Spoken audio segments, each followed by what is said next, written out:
മുതിർന്ന CPM നേതാവും മുൻ മുഖ്യമന്ത്രിയുമായ VS അച്യുതാനന്ദന്റെ ഗുരുതരാവസ്ഥയിൽ മാറ്റമില്ല. ആരോഗ്യനില മാറ്റമില്ലാതെ തുടരുന്നുവെന്ന് മെഡിക്കൽ ബുള്ളറ്റിൻ. നിലവിൽ തീവ്രപരിചരണ വിഭാഗത്തിൽ തുടരുന്നുവെന്നും മെഡിക്കൽ ബുള്ളറ്റിനിൽ പറയുന്നു. വിവരങ്ങളുമായി ശാലിനി ഒപ്പം ചേരുന്നു. ശാലിനി, കഴിഞ്ഞ കുറച്ച് ദിവസങ്ങളായി ഒരേ നിലയിലാണ് VSന്റെ ആരോഗ്യം. അതിപ്പോഴും മാറ്റമില്ലാതെ തുടരുന്നു അല്ലേ?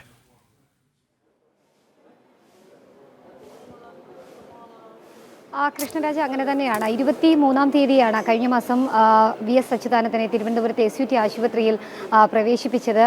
ഇടയ്ക്ക് 1-2 ദിവസം ആരോഗ്യനില കുറച്ച് മെച്ചപ്പെട്ട് എന്നതൊഴിച്ചാൽ ഇപ്പോൾ ആരോഗ്യനില ഗുരുതരമായി തന്നെ തുടരുന്നു എന്നുള്ളതാണ് ആശുപത്രി അധികൃതർ അറിയിക്കുന്നത്. ഇന്ന് രാവിലെ 11:00 മെഡിക്കൽ ബോർഡ് യോഗം ചേർന്നിരുന്നു. അതിനുശേഷം 12 മണിക്കകത്താണ് ഈ ഒരു മെഡിക്കൽ ബുള്ളറ്റിൻ പുറത്തിറക്കിയത്. ആ മെഡിക്കൽ ബുള്ളറ്റിനിൽ ഒറ്റ വരി മാത്രമാണ് പ്രതിപാദിച്ചിട്ടുള്ളത്. അത് പറയുന്നത് ഇത്തരത്തിലാണ്: VS അച്യുതാനന്ദന്റെ ആരോഗ്യനിലയിൽ കാര്യമായ മാറ്റമില്ല എന്നുള്ളതാണ്. എന്തായാലും തീവ്ര പരിചരണ വിഭാഗത്തിലാണ്. പ്രത്യേകമായിട്ടുള്ള നിരീക്ഷണം VSന് നൽകുന്നുണ്ട്. കൂടാതെ തന്നെ മുതിർന്ന CPMന്റെ നേതാക്കന്മാർ, മന്ത്രിമാർ അടക്കമുള്ളവർ ഇവിടെ എത്തി കുടുംബത്തിനെ കാണുന്നുണ്ട്, VSനെ കാണുന്നുണ്ട്.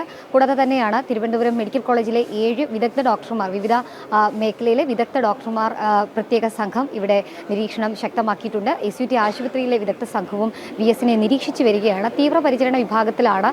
കഴിഞ്ഞ മണിക്കൂറിലൊക്കെ തന്നെ ഡയാലിസിസ് അടക്കമുള്ള കാര്യങ്ങൾ നടത്തിയിരുന്നു. ഇപ്പോൾ നിർത്തിവെച്ചിരിക്കുന്നു എന്നുള്ളതാണ് നമുക്ക് മനസ്സിലാക്കാൻ സാധിക്കുന്നത്. കൂടാതെ തന്നെ BP ഇപ്പോഴും ഒരു ആശങ്കാജനകമായി നിൽക്കുകയാണ്.